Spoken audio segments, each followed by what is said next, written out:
After my mother passed away, my sister-in-law and mother-in-law started visiting every time I was alone at home. It was strange how they would come over and act like it was my duty to entertain them, even though they had made the effort to visit. Their presence felt like an imposition, and I ended up ordering delivery because they expected me to cover the cost. My sister-in-law would laugh loudly, as if finding amusement in the situation. This painful routine had been ongoing for 2 years. With my son and daughter away at university, it was just my husband and me at home. One day, Tony told me something shocking. His parents and sister's family would be moving in next week. He even suggested that I should move out because I was in the way. This was my house, and I had no intention of leaving. Determined to take action, I agreed to tidy up, but had already started making plans. Tony, unaware of my intentions, left for a business trip. I quickly set my plan into motion and had everything prepared before his return. I looked forward to seeing the surprise on Tony's face when he came back.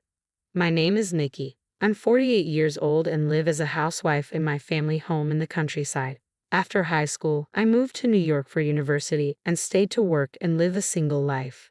During a visit home, I attended a matchmaking event for local revitalization, despite having no intention of returning to the countryside. The locals persuaded me, and my reluctance led me to attend. Among the men there, one quietly sat beside me, Tony, my now husband. Feeling awkward alone, I struck up a conversation with him. Despite his few words, his sincerity attracted me. At that time, I was single and not in a high position at my company. My father had passed away, and I had no siblings. My mother lived alone. Growing tired of life in New York, I started considering that returning to the countryside and getting married might not be a bad idea. Eventually, I married Tony and moved back to the countryside to live in my parents' home. Tony agreed to live with my mother, as his sister Sarah was already living with her husband in his parents' home. We had a son and a daughter, and our married life seemed smooth. However, after my mother's death and the children leaving for university, I faced unexpected difficulties. Tony, a man of few words, had always kept to himself and stayed uninvolved in parenting. I had been close to my mother, and her support had made parenting manageable. But after she passed away, I was left with just Tony, and our life took a turn for the worse. Tony's behavior changed drastically. He started referring to me as you or hey instead of using my name and began acting arrogantly, a stark contrast to his former quiet demeanor. He would lounge around in the living room, making demands like, if you're not doing anything, at least make some coffee. His new attitude made me feel like a fool.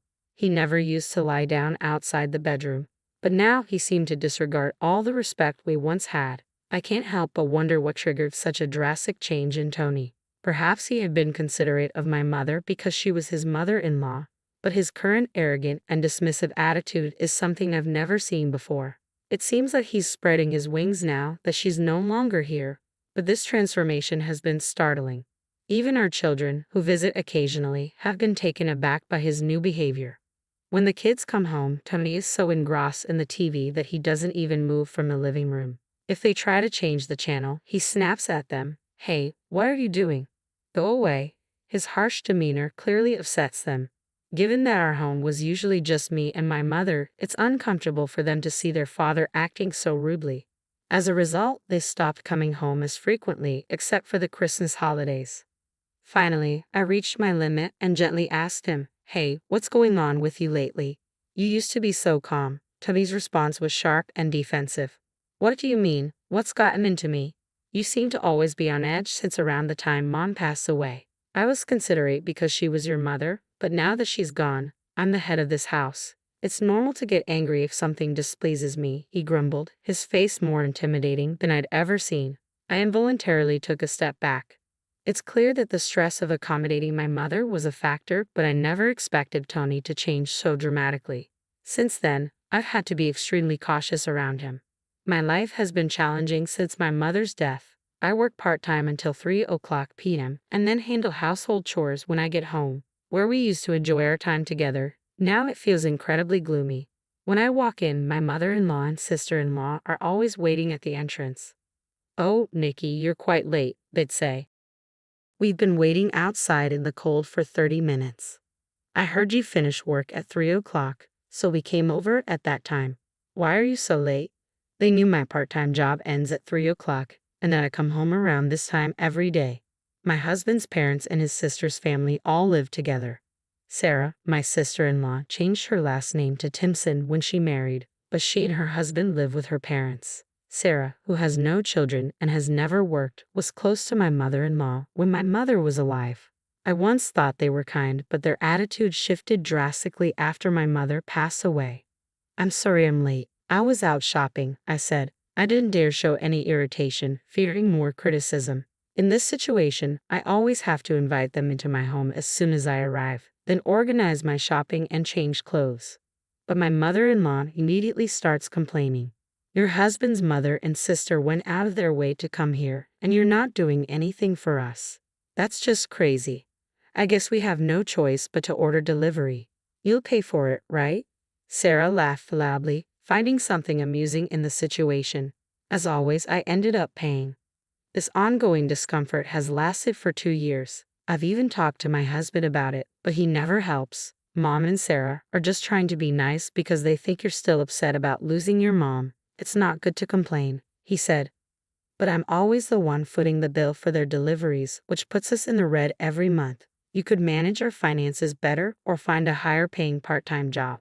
Besides, you seem to care about your own family but are cold towards mine. His words left me stunned.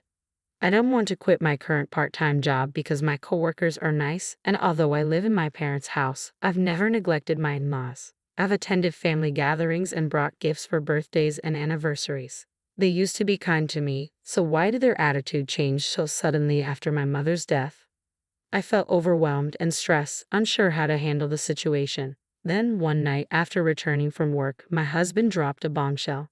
Next week, my parents and sister's family are moving in, so clear out your room, he said abruptly. What? That's so sudden. I was confused and panicked. They're moving in this Saturday. Get ready quickly, he added, dismissing my distress. With only 3 days left, this major decision had been made without any consultation with me, just decided by him and his family. Wait a minute, you can't just make such an important decision on your own. This is my house, I protested. Shut up. I've decided because I'm the head of this house now. Don't complain, he snapped, leaving me stunned. I accidentally dropped a dish I was washing, and it shattered. You're really clumsy. That's why it's such a hassle to be with you, he said coldly, catching me off guard. He added sarcastically, let me be clear. My mom and sister like this house and want to live here, but they don't like you. I don't want to be with you either, so you should leave. Yeah, so like I said, pack up all your stuff. I'll be on a business trip for the next 3 days, so finish it before then, he ordered, his treatment filled with anger. I resolved to take immediate action. Fine, I'll pack everything up, I said, my resolve hardening. Tony smirked. Clearly pleased. I thought you'd resist more, but you're surprisingly obedient, he said, seeming satisfied that his plan was going smoothly. Little did he know, I had my own plans for payback. The next day, while my husband was away on his business trip, I followed through with my plan. I made the necessary phone calls and completed all the preparations. I left the house before Tony could return, imagining his surprise when he came back. My destination was my daughter Lily's apartment in New York, where she lives alone. I had informed her 3 nights ago. Mom, I've been waiting. Are you done with the procedures? Lily asked. Yes, everything is perfect. Sorry for coming over so suddenly, I replied. I hugged Lily and reassured her, it's okay. Besides, Dad's way of doing things is terrible, trying to kick you out of the house like that. She smiled and replied, well, before I came here, I got back at him. He's going to be surprised later. We both laughed. My visit to Lily's was part of a plan. Later that night, as expected, Tony called, his voice full of frustration. What kind of joke is this? There's nothing in the house. Where did all the furniture and appliances go? I calmly responded, I meant to clear out everything from your room, not the entire house. Tony's confusion was evident. Initially, I told you to clear out your room, but now you've removed all my belongings, he said, his frustration growing. I replied, you wanted me to leave, right? So I got rid of all the furniture and appliances I inherited from my mother. Now your family can move in without any hesitation. I explained that I had arranged for a recycling company to take away the furniture and appliances and had movers transport our children's belongings and my own to Lily's apartment. Though it was a hassle for Lily, she was eager to help me get back at him. After a moment of stunned silence, Tony spoke again, his tone now confused. Actually, the story about my parents' and sister's family moving in was a lie.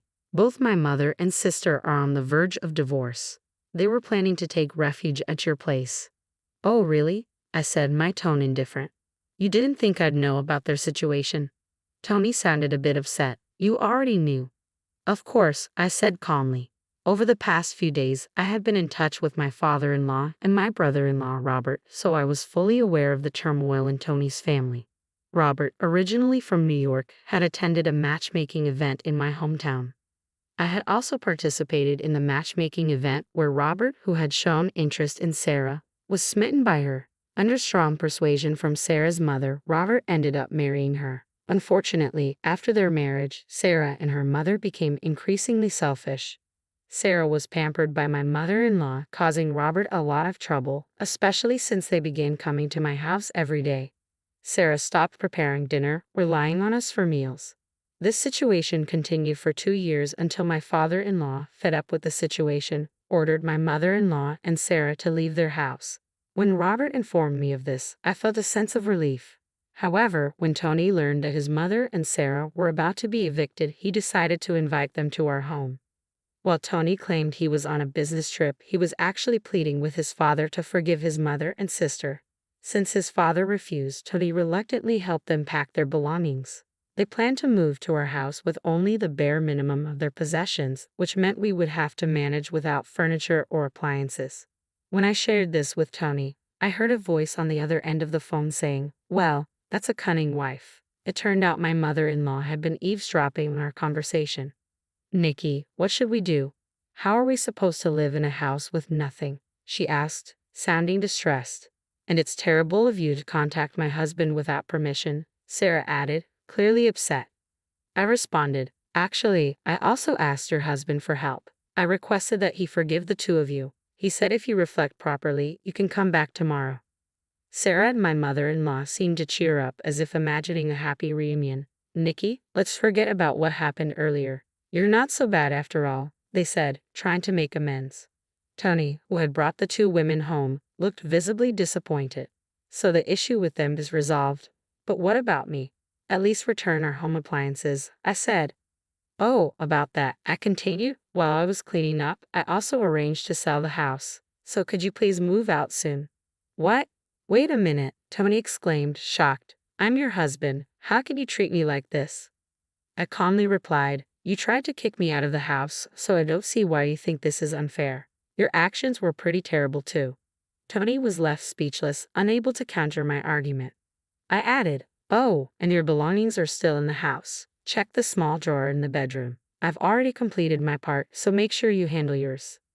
I could hear Tony's footsteps on the other end of the phone, moving towards the bedroom. After a door slammed shut, he said, "What? These are copies of the petition for divorce and the summons?" "Yes," I confirmed. "Please fill out your part and submit the response to the court." Tony's disbelief was palpable. "This is a joke. Why do I have to get divorced? You said you wanted me to leave. Isn't that the same as breaking up?" He was clearly shocked by how his actions had backfired. Silence followed, and soon I heard Tony's sobs. In a tearful voice, he pleaded, "Please, I was wrong. I will cherish you from now on. Can't we start over? Please believe me." Despite his desperate pleas, I couldn't overlook his actions, prioritizing his family over me and trying to force me out of the house. I was willing to accept his mother and Sarah, but he should have at least discussed it with me. How could I trust a husband who so easily chose his mother and sister over his wife? His apology did nothing to change my mind. The next morning, I received a call from Sarah. "Nikki, you tricked me. When I got home, neither my father nor Robert were there, and the house has already been sold." I responded calmly, "I didn't lie to you. I said you could return. But I never mentioned that your father and husband would be there waiting." Sarah and her mother complained bitterly over the phone. Then suddenly, her mother exclaimed, "How could this be?" I guess they had discovered the envelope in the mailbox, which contained a letter from my father-in-law. The letter included the filled-out petition for divorce and the summons. From what I had heard, my father-in-law had been fed up with his wife's selfish behavior and had considered moving to a care home alone. This incident pushed him to finally sell the house. Robert, unable to tolerate Sarah's selfishness, decided to divorce her and return to his parents in Enmai. Do something, Nikki, or we'll lose our house, Sarah pleaded. That's not my problem, I replied. Why don't you apologize to your husband? It might not be too late. Sarah's pride, however, prevented her from apologizing. I could hear her sobbing while her mother tried to console her. Then her mother, apparently grabbing the phone, yelled, "You wicked woman! How could you be so cruel?" Surprised by her sudden outburst, I suspected it was just a bluff. I calmly said my final words, "Understood. Take care, mother-in-law and sister-in-law. Goodbye." I heard a voice from the other end saying, "Wait," but I ignored it and ended the call. I had no intention of dealing with any more of their trouble. Despite their selfish actions leading to this situation, they continued to blame me. Soon, I would be finalizing my divorce from Tony, making them practically strangers to me. I saw no need to involve myself with them any longer. Since Tony was unwilling to initiate the divorce, I had to take legal action. After a lengthy mediation process, we were finally able to proceed with the divorce. Tony requested half of the proceeds from the sale of our house, but his demand was denied as it was not considered shared property. Tony confronted me angrily after the trial, but the judge intervened. I watched as Tony's disappointment grew, feeling no sympathy. If only he had shown any remorse for the constant interference from his mother and Sarah, things might have been different. Ultimately, our marriage ended on the worst possible note. After the divorce, it seemed Tony, along with his divorced mother and Sarah, were struggling to find a place to live. A local friend informed me that they were initially sleeping in the park, using cardboard boxes. Tony reached out for help but eventually fell out of contact, possibly due to his phone service being cut off. Over time, they managed to move into a run-down flat on the outskirts of town. Tony was working to support them, but it was a burden, particularly with his inexperienced mother and Sarah. Despite being of working age, Sarah refused to get a job, likely due to her pride. The constant arguments between his mother and Sarah were disturbing the neighbors. Tony, frustrated by the situation, had turned to gambling, which seemed to be draining most of his earnings. Though it was no longer my concern, I couldn't help feeling a sense of satisfaction hearing about their troubles. As for me, I'm starting a new chapter in New York. Just before the divorce, I had consulted with Robert, who had already divorced Sarah and returned to NY, about my future. Through his connections, I secured a position at a food-related company run by Robert's brother.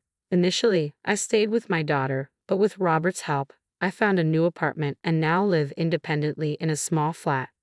I'm deeply grateful for all the support from Robert. We share similar painful experiences and have found common ground, which has brought us closer. Perhaps our meeting at that matchmaking event was fate. Although I now live far from my hometown, I always keep it in my heart. I had been secretly concerned that marriages would become less common and that the local population would decline. However, it seems that young people are increasingly using dating apps, making matchmaking events less necessary. Reports suggest that remote work and lower-cost housing are drawing more young people back to rural areas, including my hometown. I'm pleased to see my hometown thriving. I also think about returning someday for a peaceful retirement, possibly with Robert, whom I've recently started dating with the possibility of remarriage in mind.